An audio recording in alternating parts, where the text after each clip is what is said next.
Welcome back to another video. We got to do a couple things to the Z because last video I installed the Strikefast Short Shifter, right? But I installed it backwards. So we're gonna fix that. To start this video, we have some really crappy news, which is really annoying. So I have carbon side mirror covers, right?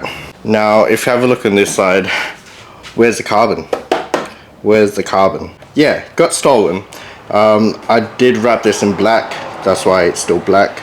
And yeah, so they ripped it off. Now I'm left with no carbon side mirror on the driver's side. So very, very annoying. So I don't know if I've pissed people off or if they were just juvenile delinquents. Yeah, that's very annoying. I'll park the car outside for the week. I would be less annoyed if they took both, but because they just took one, that is super annoying. Apparently someone needed it more than I did. So moving on with the video. So this Strikefast Short Shifter is backwards, and that's why the shifter wasn't centered in the trim. Really should have known that because it did look off, but I didn't think twice. Also got some oil. I need to do an oil change on this car after 2 track days. I have to clean the whole intake system and all that. So yeah, just a bunch of maintenance things for the car because it needs a good look over. Over the holidays, I'm going to peel back this wrap and order new wrap just in time for the invitational that I got invited to in February. That means a color change, probably lower the car for the show. Won't be too much changing for the invitational for this car. Hopefully I'll get the seats in time. I've got like a month and a half for everything to kind of come in. Hopefully they do come in and I can get them installed on the car in time for the invitational. Let's fix this short shifter. I don't even want to work on a car right now. 1, it's hot. 2, something got stolen off my car. So yeah, not fun. I'm really annoyed. Let's keep moving. It's fine. Parts can be replaced, and I just had to take out the bolt for the shifter link to the fork, take that out, swap the plate around 180 degrees, and then that should be good. And then I'm interested to see how it drives after and if it actually made a big difference, because it was feeling really weird, but I didn't think twice. And then someone commented on my Instagram post saying, yeah, look, there's a problem, you installed it backwards. So yeah, and then I had a look at it, and yeah, it does make sense that it is backwards. It's disconnected from underneath. Now we gotta go inside. Hopefully, wiggle. Hopefully this doesn't fall while I'm inside. Okay, I think we're good.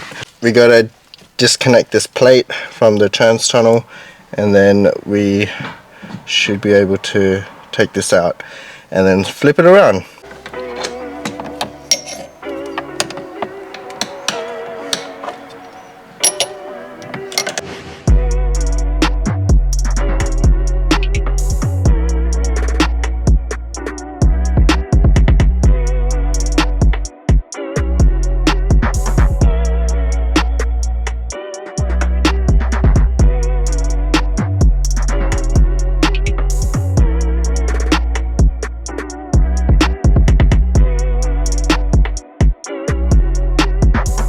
I have connected everything. This is making me feel a lot better. I don't care about the carbon side mirror cover anymore. I don't care. Actually, I still do care, but this has made it so much better. How much of a difference does putting parts the right way make? It makes such a difference, obviously, because that's the way they're meant to go. But oh my gosh, if you saw the last video of the throw of the short shifter and how it looked and stuff, yeah, this is 100 times better. Literally 100 times better. It actually wants to go into gear. I'm so happy. Okay, I'll show you what it looks like when it's going into gear and stuff. It's not a huge difference in throw. I'm pretty sure, as I said in the last video, don't quote me, it's probably a 33%, I think that's the number that I saw, 33% shorter throw, which isn't a lot, but it's enough for it to make a difference, if that makes sense, because the stock throw isn't that long, like, to begin with. So I think a minimal amount is perfect. Like, I don't have to do any adjustment. It goes into gear fine, and yeah, it doesn't get caught, so I'm happy about that.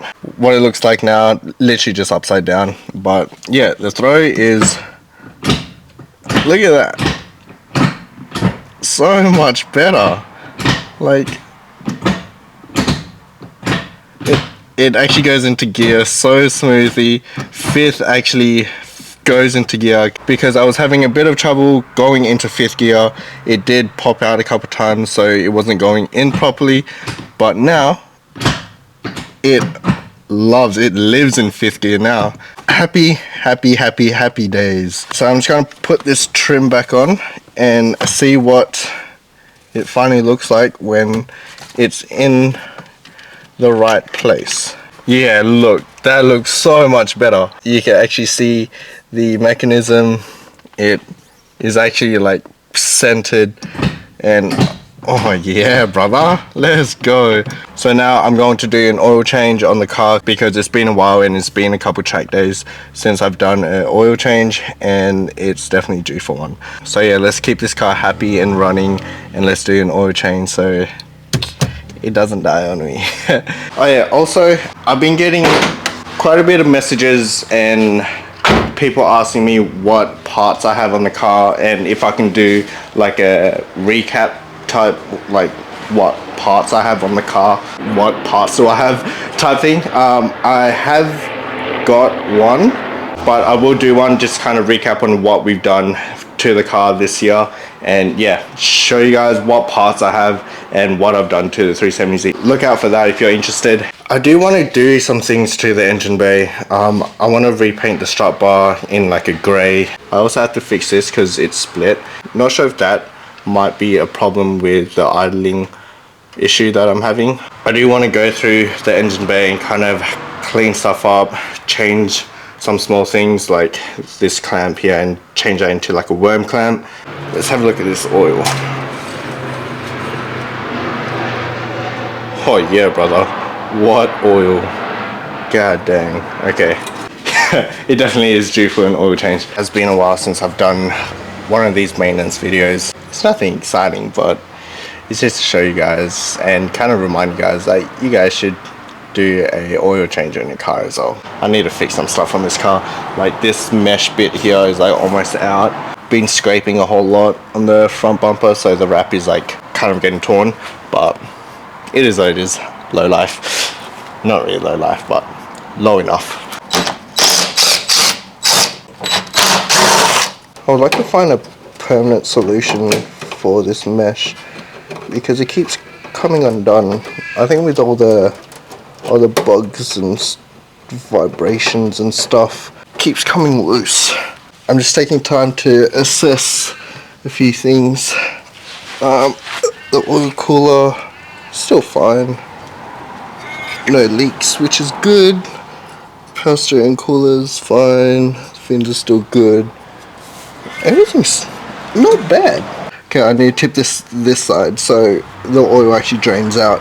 So I left my actual oil pan at these. So just using a 3 kilo Vanish detergent. Yeah, so the car is on a slant because the drain plug's on this side. So yeah, when it drains, it actually drains out. How am I gonna do this? Okay, like this. I'm so scared.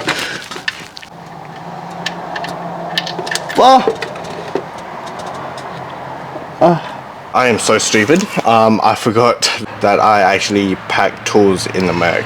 So the Merc's there, right?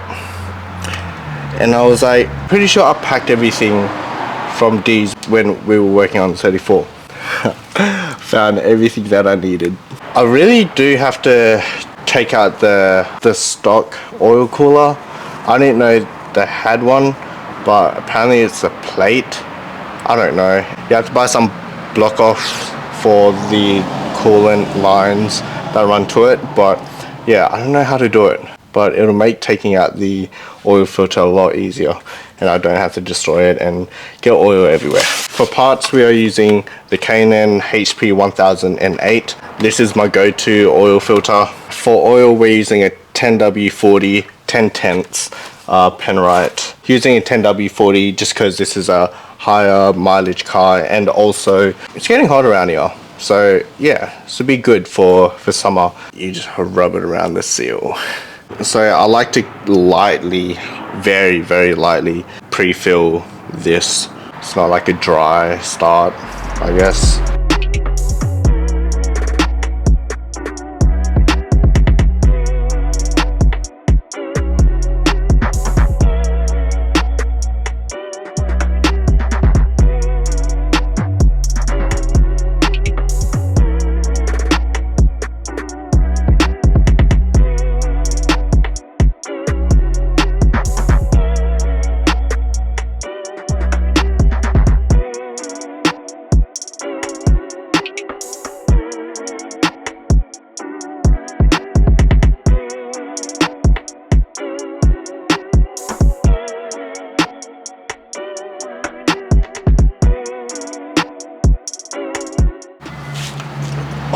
Oh no.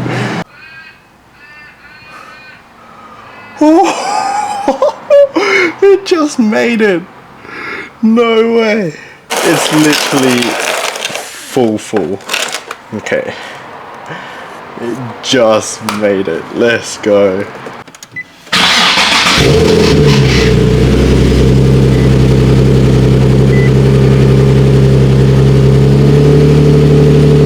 So the car's just idling. I'm not sure if this idle problem is like a misfire or something. I want to try to poke around just to see if... Oh, yo. Okay. I think I found the problem. This here. What the hell happened there? Okay. Now, that's one thing I gotta fix.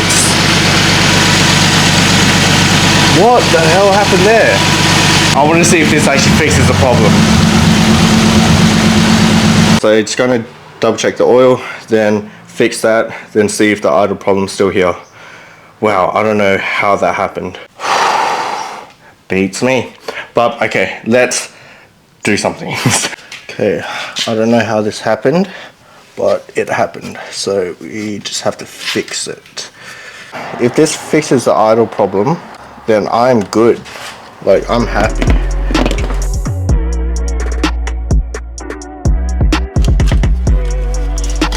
Ouch, that hurt.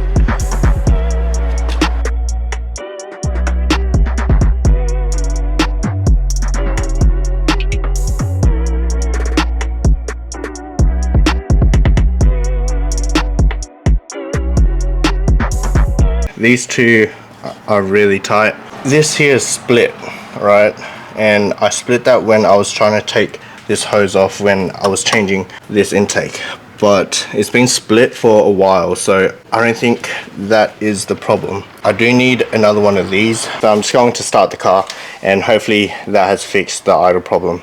It does make sense because when the coupler was detached from the intake, it was pulling in air from the outside and not from the actual intake tube. So the MAF sensor is on the bottom, so that's what reads the air. So if the air comes in after the MAF, it can't read it, so that means it's taking in more air than it should, and then it's having the wrong mix. So that means the air to fuel ratio is off because the air that the MAF sensor is reading is not the same amount of air that's actually entering into the engine. So that's what's causing the idle problem or the misfire problem.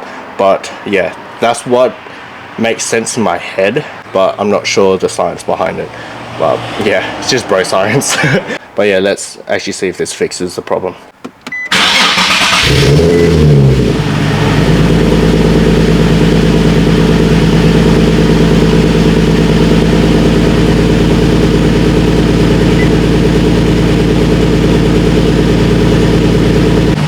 Wait, the idle isn't fluctuating anymore.